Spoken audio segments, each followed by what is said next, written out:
Alors, nous allons désormais discuter de l'outil Cockpit et démontrer ses possibilités, donc en termes de monitoring et d'opérationnalité de vos workflows, pour pouvoir suivre le bon déroulement et être notifié en cas de problème et résoudre des incidents. Donc, on se situe désormais dans la branche du milieu, dans le silo du milieu. On va désormais euh, investiguer Cockpit qui est par-dessus les deux moteurs, le moteur de workflow au format BPMN et les décisions au format DMN. Et donc,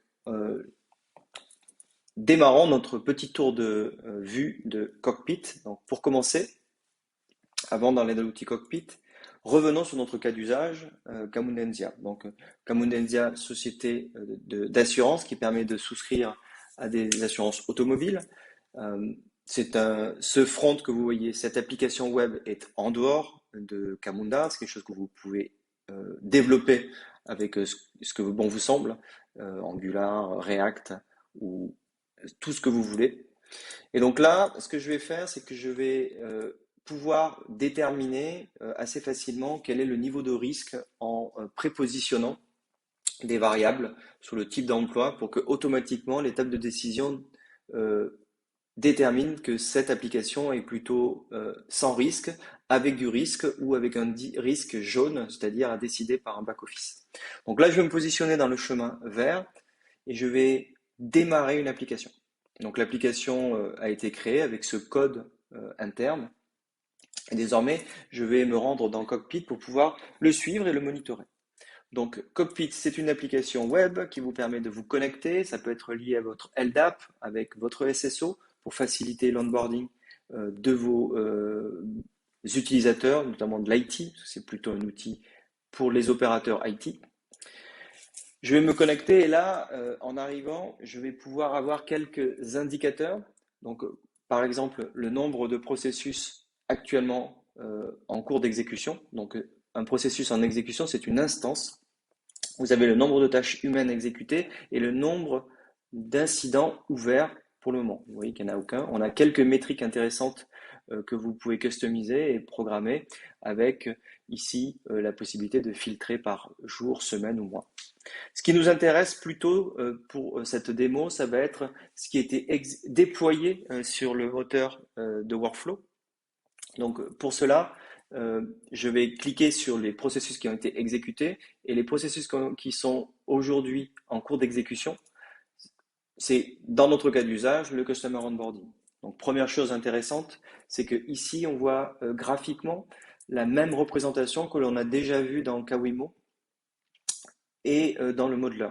Donc on est sur le standard BPMN qui vous permet d'être familier sur quelle est la représentation de mon processus. Et vous pouvez également naviguer grâce à le petit icône dans le sous-processus comme on l'avait fait tout à l'heure dans Kawimo.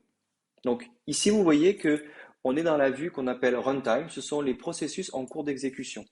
Comme j'ai choisi délibérément le chemin vert, le processus a été ce qu'on appelle straight-through process, c'est-à-dire qu'il s'est exécuté d'une traite. Tout était automatique. Donc il n'y a plus d'instance de processus en cours puisqu'elle est terminée. Pour voir les instances de processus terminées, il faut que je clique sur History. Si je clique sur History, vous voyez qu'effectivement, il y a bien un processus. Vous voyez le petit badge gris qui indique que ce processus est terminé. Et vous pouvez cliquer dessus pour accéder aux détails, à la piste d'audit d'exécution de ce processus. Donc vous voyez qu'il est passé par ces étapes. On les voit également graphiquement, mais ici via l'audit log. Vous pouvez également consulter les variables qui ont été embarquées dans ce processus. Vous avez par exemple le payload, le document qui a été injecté par le front, l'application front de souscription. C'est le JSON qui a été envoyé par l'application. Et vous avez également la possibilité de pouvoir consulter la décision qui a été prise sur la table de DMN via l'exécution ici, qui montre que les différentes variables qui ont été engagées dans la détermination de cette table de décision ont mené à un risque vert, c'est-à-dire aucun risque détecté. Il n'y a aucune ligne surlignée. Le risque a été déterminé comme étant bon pour autoriser la souscription. Si je fais la même chose, je vais resoumettre une autre application. Cette fois-ci, je vais me positionner dans le cas rouge pour vérifier que effectivement ma table de décision fonctionne bien. Hop.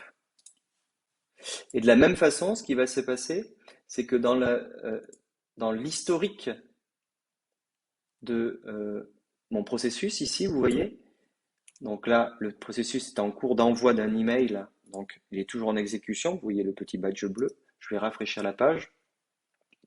Et désormais, le processus devrait être terminé. OK. Et donc, ce deuxième processus qui vient d'être exécuté, je vais pouvoir consulter l'exécution de la table de décision et vérifier que effectivement, il ne respecte pas mes normes de risque et un risque rouge a été engagé à cause de son âge et de son type d'emploi. D'accord?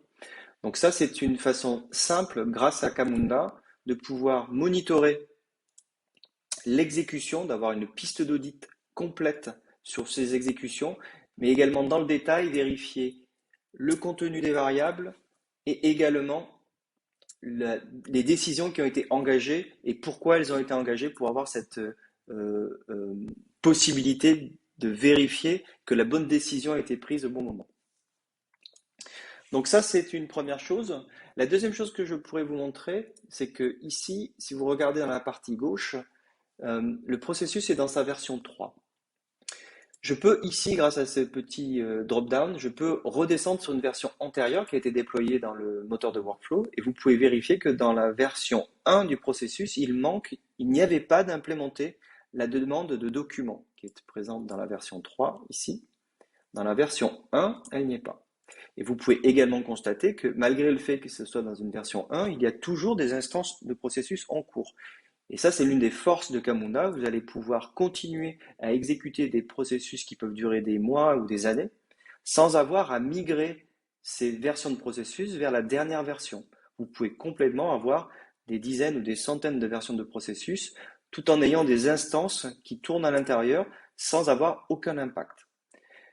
Vous pouvez également décider de dire, moi aujourd'hui, ma dernière version, la version 3, j'ai envie que ce soit celle qui est standard. Je veux que tous les instances de processus utilisent cette version d'instance de processus. Donc pour ce faire, je vais ici déclencher le processus de migration d'instances de processus vers une version de processus plus récente.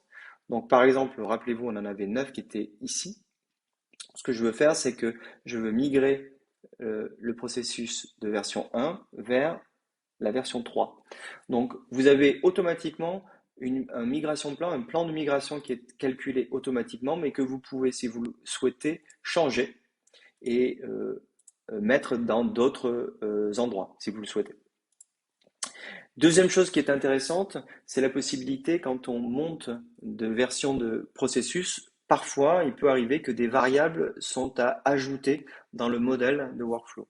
Et donc ça, c'est possible grâce à l'étape de cette variable. Vous allez pouvoir, par exemple, ajouter, imaginons l'âge du capitaine, donc de type short, et vous, par exemple, vous dites que c'est 45, hop, et donc automatiquement, l'âge va être rajouté dans le modèle de données des instances et vous pourrez ensuite décider si vous voulez migrer toutes les instances ou par exemple ne migrer qu'une seule instance et cliquer sur la migration pour réaliser cette migration. Voilà, donc c'est très facile et grâce à cela, vous pouvez effectivement migrer d'une version à une autre un processus ou alors décider de maintenir une ancienne instance, une ancienne version de processus jusqu'à ce que toutes les instances soient terminées. C'est un peu comme vous le souhaitez.